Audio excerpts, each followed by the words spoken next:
I stalked my husband and accused him of cheating with his work wife, believing my so-called nasty friend. Now I regret everything. My husband never cheated, and it was my friend who had been ruining my marriage all along. Now, my husband has left me.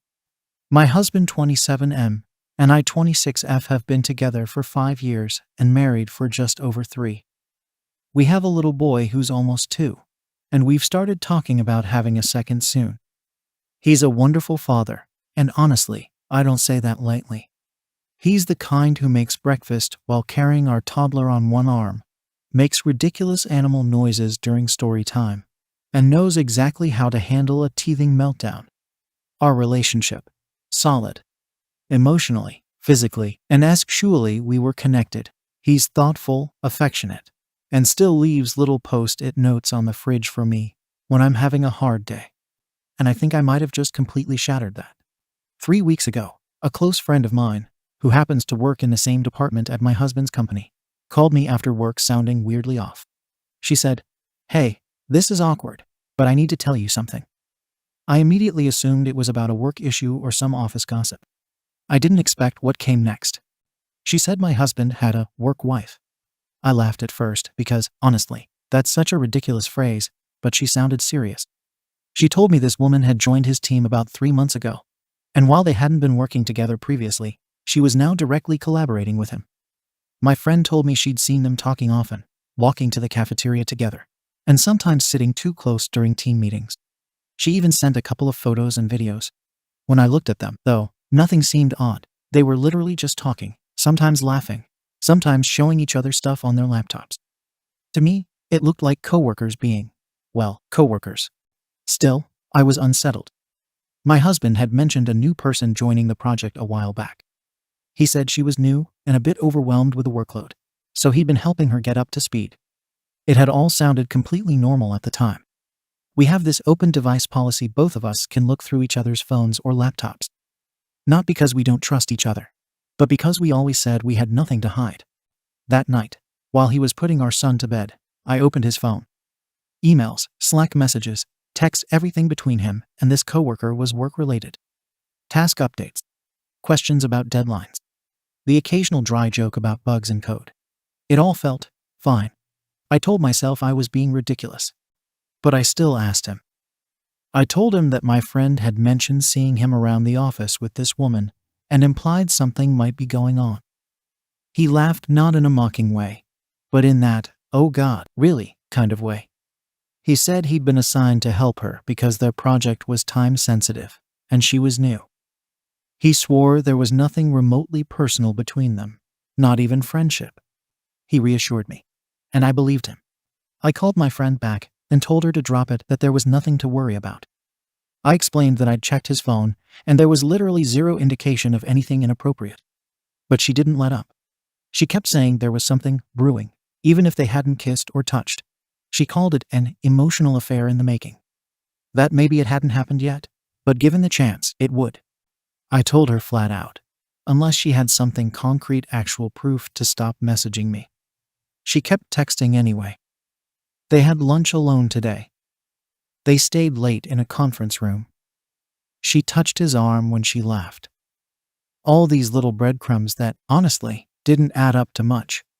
And all this time, my husband was still acting completely normal. He wasn't hiding anything. He wasn't leaving the room to take calls. We were still spending time together, watching movies, laughing, and having sex regularly. But now, I couldn't stop checking his phone every couple of nights. I started glancing over his shoulder when he typed. I was overthinking every comment he made about his day. Then came the promotion. My husband got a bump in title and pay, and as part of that, he'd be leading his own small team. Guess who was going to be one of the people reporting directly to him? Yep. Her. The night he told me, we popped open a bottle of wine, ordered our favorite sushi, and celebrated on the couch after putting our son to bed. I let myself breathe again. My trust in him was intact. My friend hadn't mentioned anything in 2 days. I thought maybe it was over. Then the next evening, he walked in the door holding a bottle of red wine with a sticky note on it. I didn't even have to ask, I knew immediately who it was from. The handwriting was bubbly and overly cute. And at the end of the congratulatory message was a tiny heart. My stomach dropped. I don't remember exactly what I said. I think I went off the rails. I accused him of lying, of hiding things from me, and of being emotionally unfaithful. I told him the heart was proof she had feelings for him, and that maybe he wasn't as innocent as he seemed. I said horrible things, accusations that came from months of quiet paranoia I'd never dealt with properly. He looked stunned, devastated even.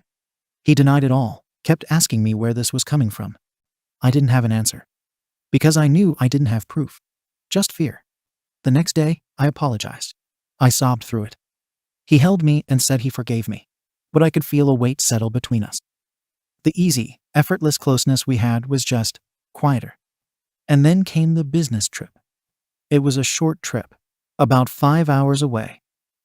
The team was going down for a client pitch, and guess who was one of the 4 people attending? Her. My husband had the option to fly, but he's always been a car guy. He chose to drive, said it was peaceful, and gave him a chance to think. He made a playlist and everything. The moment he told me, I felt like someone twisted my stomach in knots. I called my best friend, not the one from work, a different one who's known me since college, and told her everything. She told me that if my husband really wasn't cheating, I was going to regret what I was about to do. But she also agreed to watch our son for the 3 days. So after my husband left for his work trip, I waited a few hours, then rented a car. I followed him. I knew which hotel he was staying at. I knew the office address. I mapped everything out. I told myself if something was going on, they wouldn't risk it at the office, but maybe I'd catch something after hours. Something that proved my gut had been right all along. And maybe even more than that, I needed to know that it wasn't. That I'd made all this up. That I could finally let it go. So I watched. I parked across the street. I saw him and the 3 coworkers walk to dinner. They talked. They laughed. He didn't so much as brush against her. Every night, they'd all sit down for drinks. Every night, he went back alone to his room. He called me each night before bed. I told him our son missed him. I made up excuses to not FaceTime, said the baby had just fallen asleep, or I was in the bath, or something else just believable enough. And when the 3rd day came, I drove home before him. When he walked through the door that evening, I had his favorite dinner ready. I hugged him longer than I ever had before. I almost cried in his arms just from the relief of being close to him. He told me he missed me. He kissed me like he meant it. But none of that changed the weight inside me. It's been 24 hours since he came home. We took our son to the 4th of July, show this morning picnic blanket, popsicles, and sparklers. I smiled the whole time, but inside, I felt like my chest was caving in. I haven't told him what I did. I haven't told anyone else except my best friend. And now she's giving me an ultimatum. She said I either tell him the truth, or she will. I've spent every hour since then trying to figure out what the right thing is. What the fair thing is. What the kind thing is to him, to our relationship, and to our family. Because no matter how I try to justify it, no matter how many times I run it back in my head, I violated something sacred between us. He trusted me with everything, his heart, our future, our son, and I couldn't even trust him enough to take his word. To believe his actions. I had to follow him. I had to watch him from a parking lot, like I was some jilted ex in a bad movie. That night, after our son went to bed, I sat on the couch and looked at him scrolling through his phone like nothing had happened. I stared at his face and wondered if he could ever look at me the same way again if I told him. Would he hate me? Would he walk out? Would he tell me I ruined everything? But the worst question of all was, would he be right to? My best friend called me again the next morning, just to check in. I told her I still hadn't said anything. She said, if you really want to fix your marriage, you have to start by being honest about the ways you broke it. That sentence stuck with me all day. Because I didn't just violate his privacy. I took away his right to feel safe in our relationship. To believe that when he kissed me goodnight or told me he loved me, I wasn't silently measuring his words or wondering who he had lunch with that day. I broke something, and he doesn't even know it yet. That night, while we were brushing our teeth side by side, I caught my own eyes in the mirror. I looked like I was carrying something heavy. Because I was. And I couldn't anymore. So I told him we needed to talk. He sat down, toothbrush still in hand. a little confused but calm. I sat next to him, palms sweaty, heart pounding like I was about to jump off a cliff. And then I told him everything. I told him how terrified I was that I might lose what we had.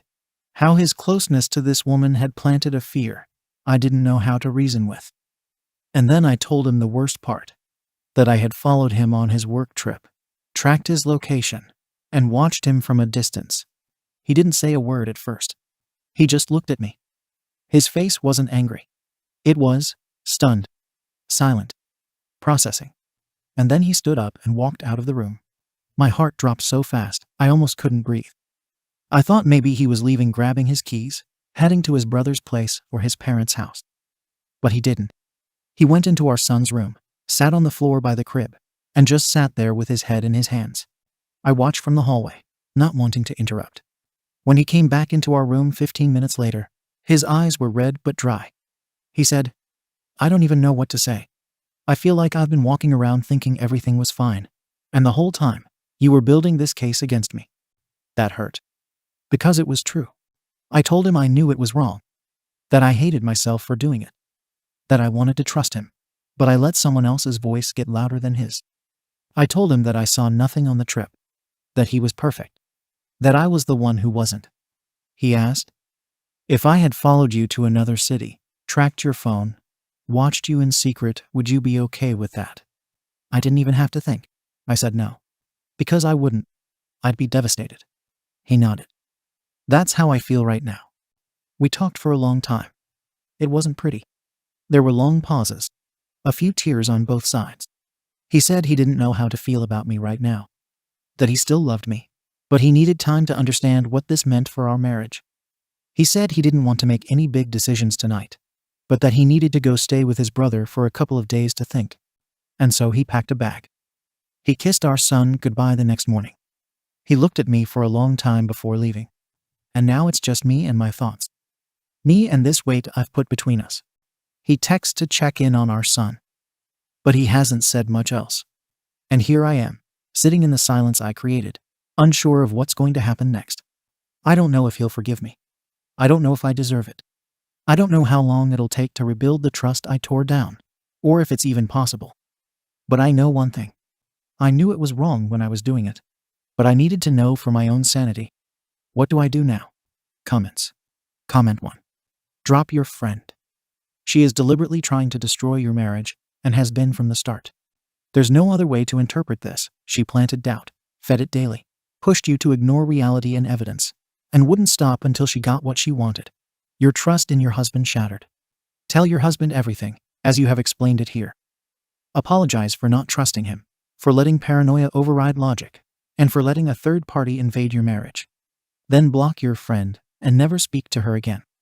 He sounds like a pretty chill and loyal guy, so he may forgive you, but getting his trust back will be a long, hard road. Comment 2. Okay, I can say this at least. Your friend. She's not your friend. Block her. Be done with her. You said it yourself, your husband is present, loyal, and loving, and has given you no reason to doubt him. Yet you let her voice grow louder than his actions. Why? Because she wanted you to? Your friend likely has feelings for your husband, or just wanted to sabotage your happiness. Either way, you allowed someone with malicious intent to lead you down a path that could cost you everything. And now your best friend is blackmailing you to confess. That's not a best friend either. You need to start reevaluating your circle and start rebuilding your marriage if your husband is still willing. Comment 3. Your friend has a crush on your husband, or wants you miserable so she can feel superior. She tried to blow up your marriage through you. You were the weapon, and now you see the damage. The only person in this entire story who looks good is your husband. He was honest, transparent, and committed. Everyone else your so-called friend, your guilt-enabling best friend, and even you played into a narrative that didn't exist. Update. Hi everyone. I wanted to thank everyone who took the time to read my original post, and especially those who offered genuine, thoughtful, and sometimes brutally honest advice. I've read every comment multiple times, and although some were painful to take in, they were what I needed. First things first, I have completely cut off the friend who started all of this. I blocked her number and social media. I've told her not to contact me again. The more I reread our conversations, the more I realized how manipulative and intrusive she was. There was never any real concern for me, just a desire to sow doubt and drama in a marriage that had given her no reason to interfere. Secondly, I've come completely clean to my husband everything. The friend's involvement, the build-up, how long it had been going on, and how I allowed her voice to get louder than his actions. I told him about the tracking, the trip, the paranoia, and, most importantly, the breach of trust. I didn't sugarcoat it. I didn't make excuses. I owned every part of it. I also warned him about her, because I think she may have had other motives. He didn't say much when I brought it up, but he nodded and said he'd be cautious. I think he's still trying to process everything. He's still staying at his brother's place, and we've agreed to give each other space for a few more days. He's not sure what he wants right now, and I respect that. But he did say that he appreciates my honesty, even if it came late, and that he doesn't hate me. That alone felt like a lifeline. I've made a promise to myself that if we do work through this, and I pray that we do, I'm going to rebuild trust the right way. That means no more snooping, no more feeding my fears with external voices, and being a better communicator. I've already scheduled a therapy session for myself, and if he's willing later, I'd like to look into couples counseling as well. Our son doesn't know any of this, obviously, but watching him laugh and run around the backyard this morning made me realize I owe it to him, too, to show him what love and accountability look like. Thank you again for holding a mirror up to me. I may have been in the wrong, but I want to be better.